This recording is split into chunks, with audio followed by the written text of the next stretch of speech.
وحدہ والصلاة والسلام علی من لا نبی بعدہ اما بعد فاعوذ باللہ السمیع العلیم وبوجہہ الکریم وسلطانہ القدیم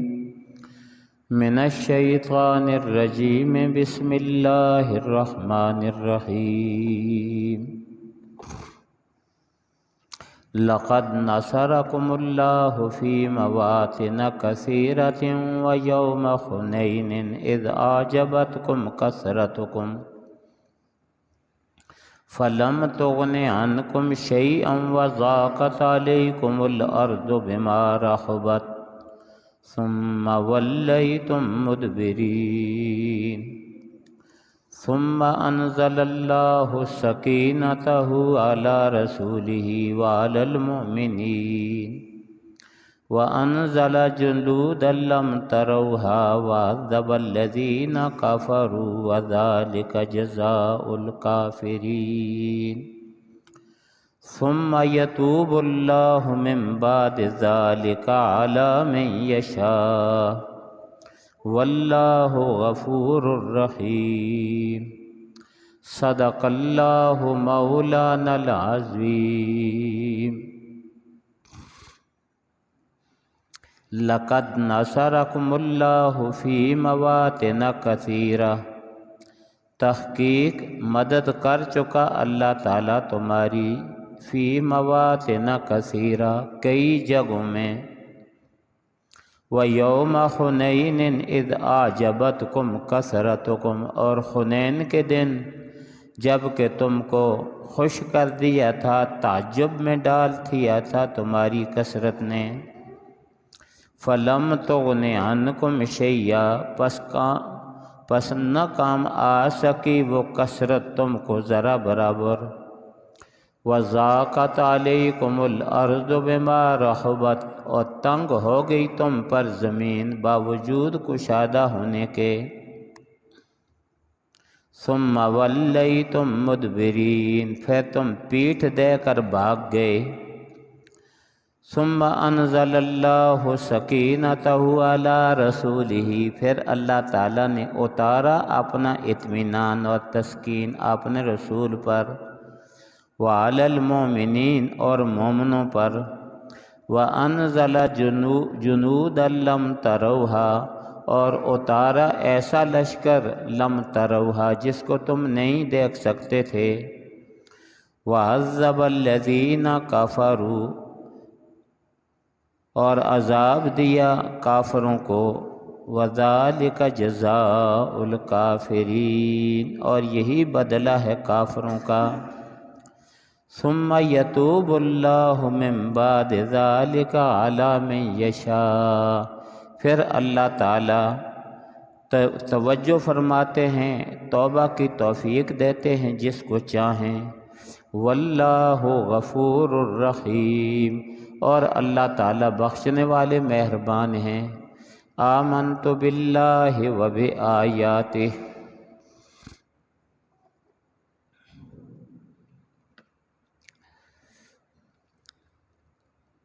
یہی آیتیں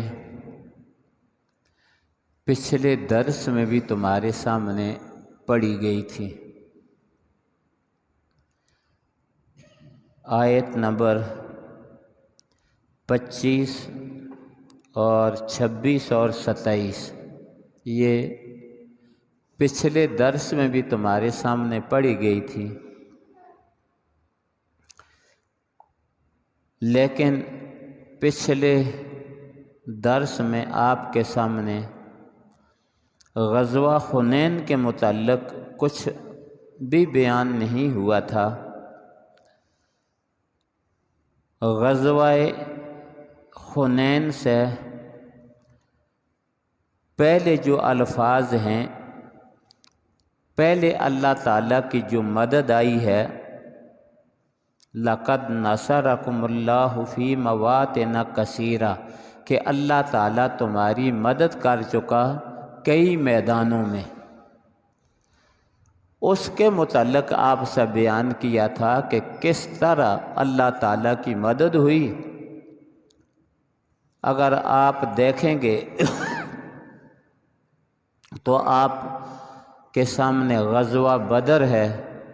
غزوہ بدر کے بعد غزوہ احد ہے،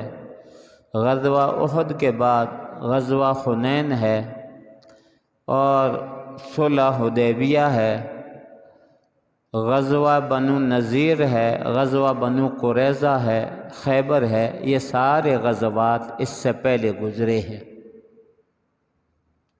ہر مقام پر اللہ تعالیٰ نے نبی علیہ السلام کی اور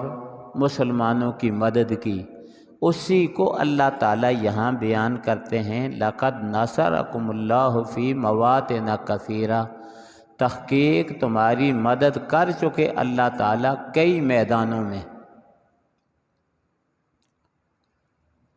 وَيَوْمَ حُنَيْنٍ إِذْ أَعْجَبَتْكُمْ كَثْرَتُكُمْ،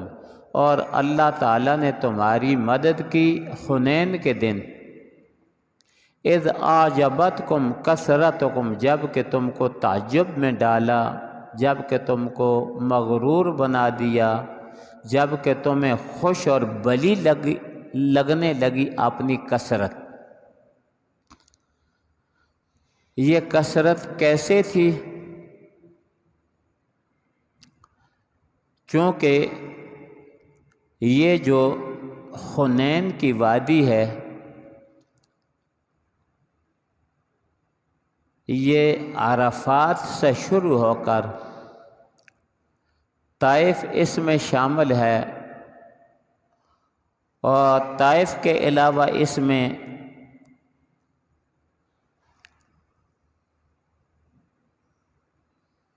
قبیلہ حوازن ہے، باقی قبائل ہیں، لڑاکا قبائل ہیں، وہ سارے اس میں شامل ہیں۔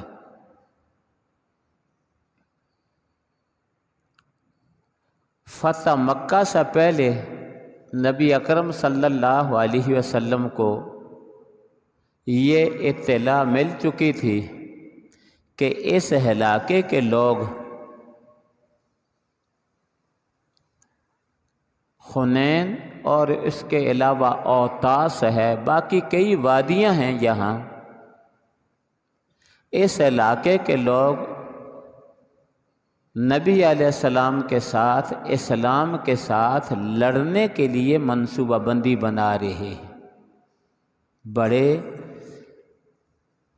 لڑاکے لوگ تھے، بڑے قداور لوگ تھے۔ پچھلے درس میں بھی میں نے آپ کے سامنے بیان کیا تھا کہ تقریباً اس جگہ کا آب و ہوا ہی ایسا ہے کہ سارے جوان، قداور جوان، خوبصورت جوان، طاقتور جوان، سارے کے سارے۔ تو انہوں نے یہ منصوبہ بنایا نبی اکرم صلی اللہ علیہ وسلم کے ساتھ لڑنے کا، اور ان کے دو سردار تھے۔ ان سرداروں نے سب لوگوں کو جمع کر لیا، اور جمع کر کے ان سے لڑائی کا کہا۔ وہ سارے لوگ نبی علیہ السلام کے ساتھ لڑنے کے لیے تیار ہو گئے۔ نبی اکرم صلی اللہ علیہ وسلم جب مکہ مکرمہ سے فارغ ہوئے، اللہ تعالیٰ نے مکہ مکرمہ نبی علیہ السلام کے ہاتھ پر فتح کر دیا۔ نبی علیہ السلام 10,000 کا لشکر لے کر مدینہ منورہ سے آئے تھے۔ مکہ مکرمہ فتح ہو گیا تو 2,000 یہاں سے بھی ساتھ مل گئے، اسلحہ بھی کافی ان سے مل گیا۔ کوئی اسلحہ قیمتی لے لیا نبی علیہ السلام نے، اور کوئی اسلحہ عاریتاً لے لیا، مانگ کر لے لیا نبی علیہ السلام نے ان لوگوں سے۔ تو اسلحہ بھی بہت، لوگ بھی بہت۔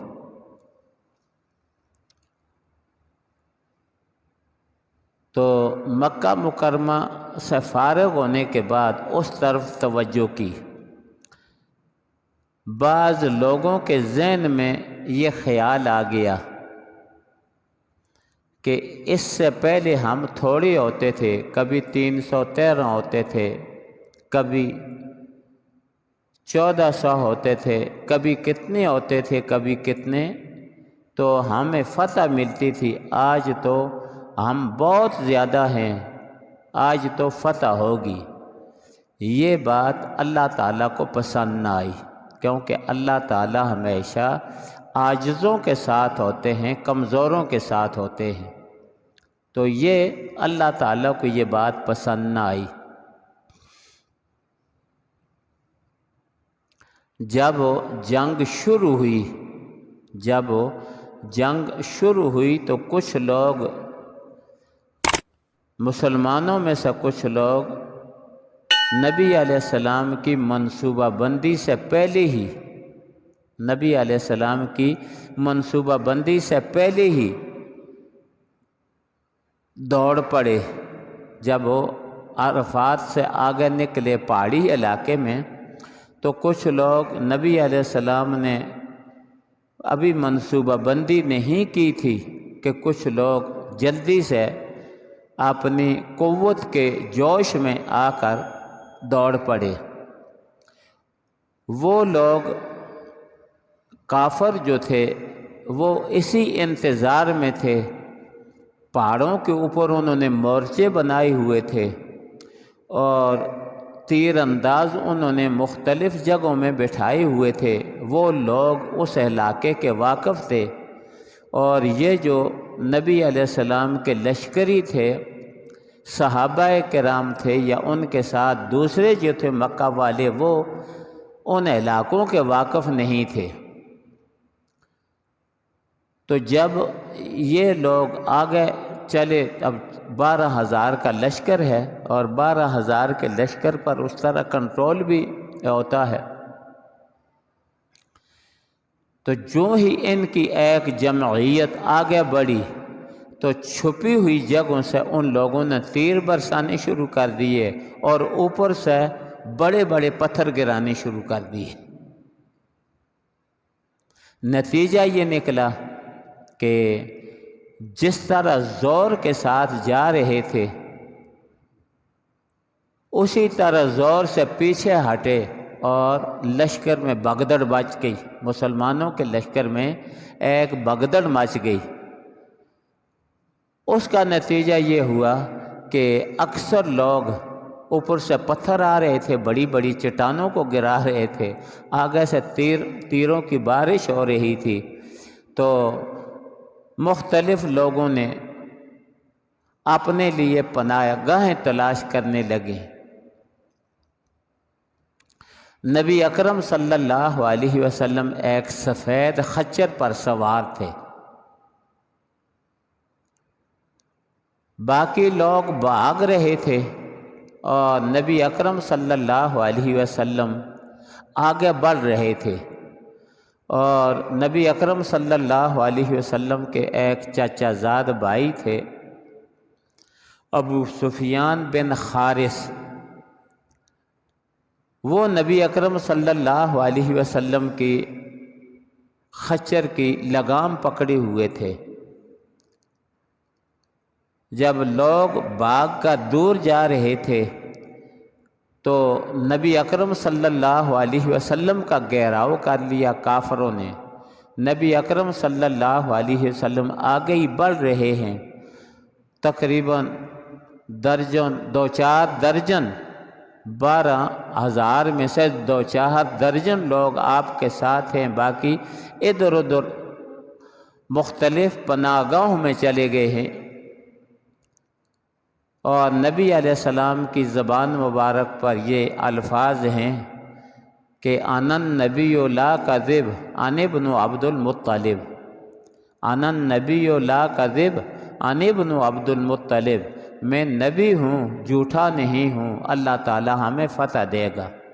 انا النبی لا کذب انا ابن عبد المطلب، میں ڈرپوک نہیں ہوں، میں عبد المطلب، اپنے دادے کا نام لیا نبی علیہ السلام نے، فرمانے لگے انا ابن عبد المطلب، میں عبد المطلب کا پوتا ہوں، میں ڈرنے والا اور بھاگنے والا نہیں ہوں۔ نبی اکرم صلی اللہ علیہ وسلم کے چاچا حضرت عباس یہ بڑے قداور تھے، اللہ تعالیٰ نے ان کو بڑا قد عطا فرمایا تھا اور بڑے طاقتور تھے، اور اس کے ساتھ ساتھ ان کی آواز، آج کل جو ہمارے سپیکر ہیں ان سے ان کی آواز بہت بلند تھی، یعنی 7-8 کلومیٹر تک ان کی آواز پہنچتی تھی، اتنے طاقتور تھے، اتنی بڑی آواز تھی کہ پہنچتی تھی۔ تو انہوں نے آواز دی کہ مسلمانوں کہاں جا رہے ہو؟ نبی علیہ السلام یہاں موجود ہیں۔ تو اب پورے ایک سپیکر میں اعلان ہو یا سپیکر سے بڑی آواز ہو جو 7-8 کلومیٹر تک پہنچ سکتی ہے، پھر پہاڑوں میں اور زیادہ، تو مسلمان جمع ہونا شروع ہو گئے، اور مسلمان نبی اکرم صلی اللہ علیہ وسلم کے پاس جمع ہو گئے، اور نبی اکرم صلی اللہ علیہ وسلم نے لشکر کو ترتیب دی، اور ترتیب دینے کے بعد پہلے چونکہ جو جلد باز تھے، قوت کے نشے میں تھے، وہ جلدی نکل گئے تھے، اور اب نبی اکرم صلی اللہ علیہ وسلم نے ان کو ترتیب دی، اور ترتیب دے کر نبی علیہ السلام نے ان کو لڑانا شروع کیا۔ ادھر یہ معاملہ ہوا، اور ادھر جن سرداروں نے، اس علاقے کے بڑے بڑے سردار تھے، جن سرداروں نے اسلام کے خلاف، نبی علیہ السلام کے خلاف لوگوں کو ابھارا تھا، تیار کیا تھا، تو وہ ایسے تیار کیا تھا کہ سارے لوگ کفن اپنے، جتنے لڑاکے تھے، کفن اپنے سروں پر باندھ کر نکلے، اور دوسرا کام انہوں نے یہ کیا، اپنے خیال کے مطابق اچھا کیا، لیکن اللہ کی مرضی کچھ اور تھی، کہ انہوں نے یہ کیا کہ سارے مال ایک جگہ جمع کر دو، اور مال ان کے کیا تھے؟ اونٹ تھے، بکریاں تھی، گائے تھی، بھیڑ وغیرہ تھے، یہ ان کے مال تھے۔ کہا کہ اپنے مال بھی ایک جگہ جمع کر دو تاکہ تمہیں مالوں کی فکر نہ ہو اور لڑنے کے لیے تیار ہو، اور بال بچے کو بھی ایک جگہ جمع کروا دو تاکہ بال بچے کی بھی تمہیں فکر نہ ہو، بس یکسو ہو کر لڑو، کیونکہ کافی عرصے سے یہ نبی علیہ السلام کے ساتھ لڑنے کی تیاری کر رہے تھے۔ تو جب نبی اکرم صلی اللہ علیہ وسلم نے لڑنا شروع کیا، آپ کی فوجوں نے لڑنا شروع کیا، مسلمان آگے بڑھے، تو ان میں سے کچھ لوگ مارے گئے اور کچھ بھاگ گئے۔ ان کی تعداد مسلمانوں کے مقابلہ میں 3 گنا کم تھی، تقریباً 4000 لڑاکے تھے، کچھ مارے گئے اور کچھ بھاگ گئے۔ اب انہوں نے جو منصوبہ بندی کی تھی کہ اپنے بال بچوں کو بھی ایک جگہ جمع کر دو، اور اپنے مال مویشیوں کو بھی ایک جگہ جمع کر دو تاکہ تمہیں اس کی فکر نہ ہو، وہ سارے کے سارے ایک جگہ اللہ تعالیٰ نے مسلمانوں کو دے دیے۔ ان کا خیال یہ تھا کہ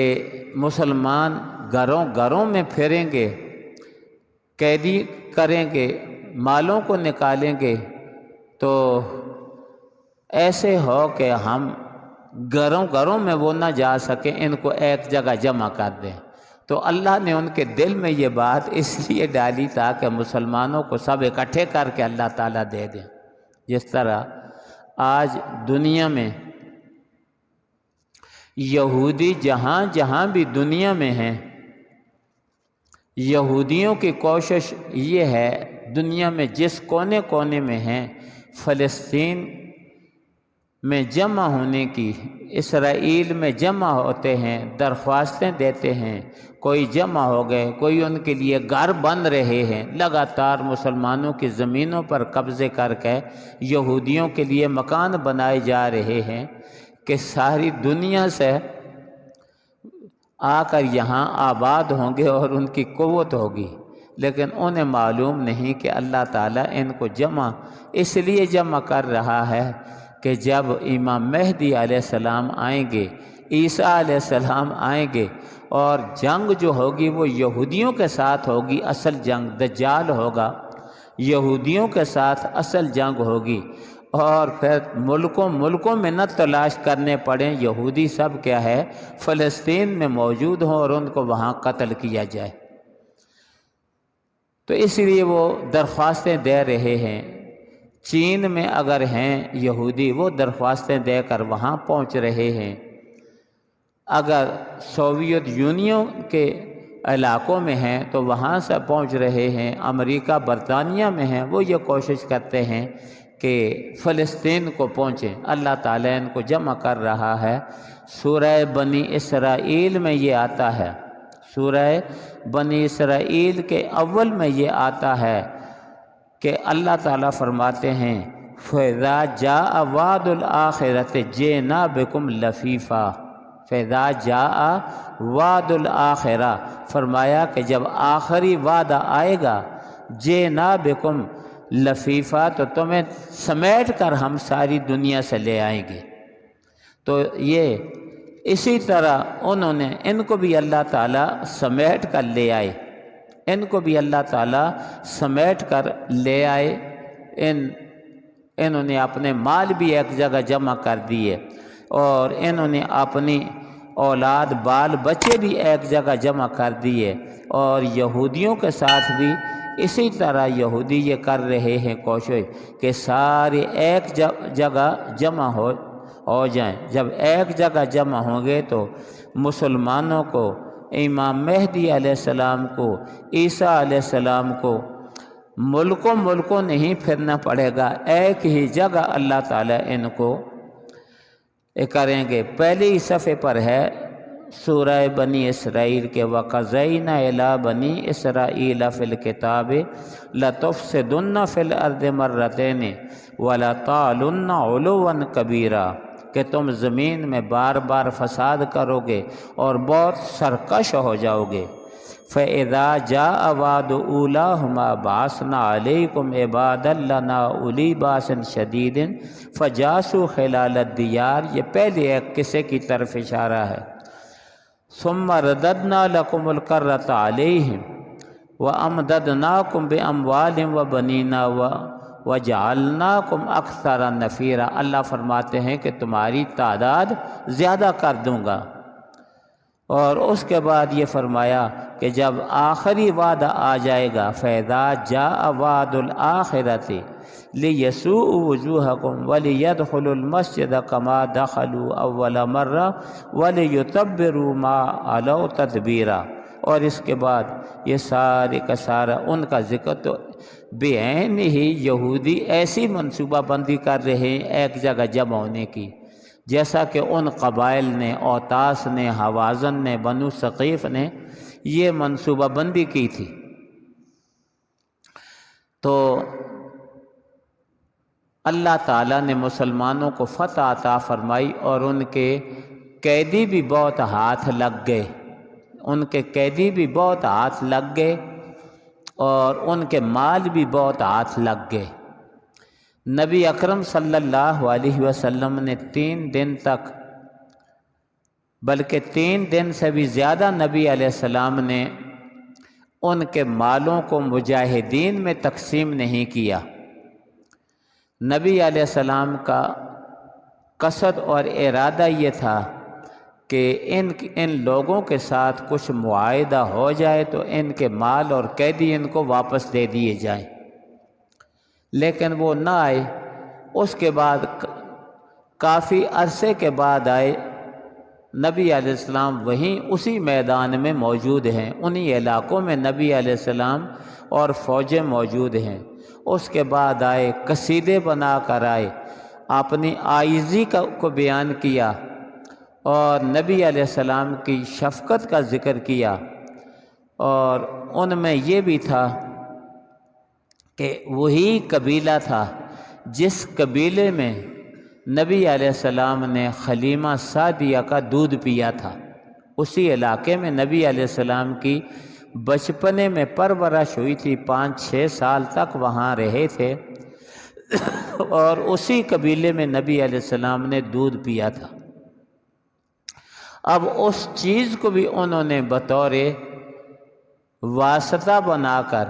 نبی علیہ السلام سے درخواست کی، تو نبی علیہ السلام نے فرمایا کہ سچی بات اچھی ہوتی ہے، ہم ہمیشہ سچی بات کرتے ہیں، کافی دن تک تمہارا انتظار کیا، ہم نے مال غنیمت تقسیم نہ کیا، جب تک مال غنیمت تقسیم نہ ہو تو وہ حکومت کا ہوتا ہے، اس میں ہر قسم کا رد و بدل حکومت کر سکتی ہے، لیکن جب مال غنیمت تقسیم ہو کر مجاہدین تک پہنچ جائے تو وہ ان کی ملکیت ہو جاتا ہے۔ فرمایا ہم نے مال غنیمت اور قیدیوں کو تقسیم کر کے دے دیا ہے، اب 2 چیزوں میں سے ایک چیز لے لو، یا اپنے مال واپس لے جاؤ اور یا اپنے قیدی واپس لے جاؤ، دونوں چیزیں اب نہیں مل سکتی۔ اگر تقسیم سے پہلے تم آ جاتے تو کچھ حالات بن جاتے تمہاری، لیکن اب نہیں ہے۔ تو انہوں نے کہا کہ جی ہمیں ہمارے قیدی واپس دے دو، تو نبی اکرم صلی اللہ علیہ وسلم نے 1200 صحابہ کرام اور بھی ساتھ آ کر مل کر 14,000 بن گئے تھے، تو ان کو نبی علیہ السلام نے اچھے طریقے سے مطمئن کیا۔ نبی علیہ السلام نے فرمایا کہ ہر شخص، ہم نے ان سے معاہدہ کیا ہے، یہ عاجز ہو کر آ گئے ہیں، توبہ کر کے آ گئے ہیں، تو ہم نے ان سے وعدہ کیا ہے ان کے قیدی واپس کرنے کا، تو جس شخص کے پاس قیدی ہے وہ قیدی ہمیں واپس دے دو، ویسے تو مفت میں واپس دے دو، مال اپنے پاس رکھ لو، اور اگر مفت میں واپس نہیں دیتے تو اللہ تعالیٰ نے اس کے بعد سب سے پہلے جو ہمیں قیدی عطا فرمائے تو اس آدمی کو آدمی کے بدلے میں آدمی، قیدی کے بدلے میں قیدی دے دیں گے۔ سب نے کہا کہ ہم مفت میں چھوڑتے ہیں۔ نبی علیہ السلام نے فرمایا کہ چونکہ یہ عام آواز ہے، نبی علیہ السلام نے فرمایا یہ 12-14 ہزار کی عام آواز ہے، اس میں عام آدمی کی آواز دب جاتی ہے، جس طرح آج کل جلسوں میں ہوتا ہے نا، سیاسی جلسوں میں، کہ کسی سے کلمہ پڑھایا اور کلمہ پڑھانے کے بعد کہا سب ہاتھ اٹھاؤ، سب ہاتھ اٹھاتے ہیں، اس میں کوئی آدمی وہ وعدہ کرنا چاہتا ہے، کوئی نہیں کرنا چاہتا، تو کہتے ہیں دیکھ لو بھائی سب ہمارے ساتھ وعدہ کر رہے ہیں، ووٹ ہماری ہے۔ نبی علیہ السلام نے فرمایا کہ نہ، ایسے عام جلسوں میں اس کا پتہ نہیں چلتا،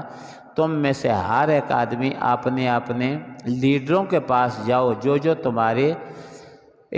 عرفاء مقرر کیے گئے ہیں، لیڈر مقرر کیے گئے ہیں، ان کے پاس جاؤ، اپنا معاملہ ان کے سامنے پیش کرو، اور وہ لیڈر آ کر ہمیں بتلائیں کہ کون خوشی سے چھوڑ رہا ہے اور کون خوشی سے نہیں چھوڑتا۔